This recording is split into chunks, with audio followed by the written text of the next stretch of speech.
Oke, Assalamualaikum warahmatullahi wabarakatuh. Kita review rumah plaster ceiling satu rumah. Untuk harga dalam siap semua satu rumah dalam 8.000. 8.000 tu dah termasuk sekali dengan barang wiring sekali. Owner hanya sediakan lampu kipas saja. Semua kita install. Harga dalam 8.000. Okey, kita review dalam bilik. Kita masuk dalam bilik. Semua ini lampu kita orang pasanglah. Nanti ini lampu boleh adjust. Untuk bilik kita orang sediakan 4 lampu, 1 kipas. Ini ikut kehendak owner lah. Ini bilik nomor 4, nomor 3. Yang ini bilik nomor 2. Kita sediakan 4 lampu dan 1 kipas. Okey, sama.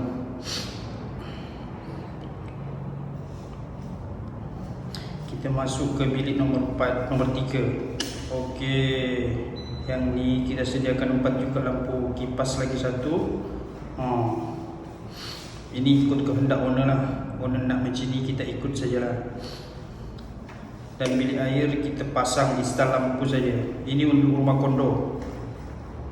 Rumah kondo dekat Sungai Besi. Sungai Besi, Razak City. 8.000 ini sekali dengan cat. Semua install lampu. Sedia ada lampu dekat depan, belakang, dapur apa semua. Iya, kita orang semua install. Okey, kita kembali ke depan lagi biar nampak.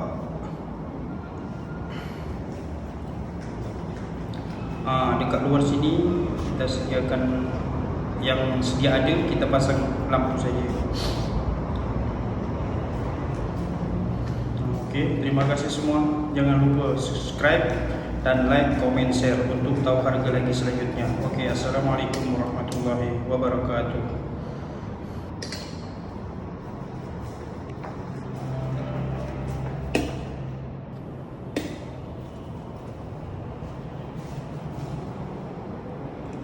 Terbaik.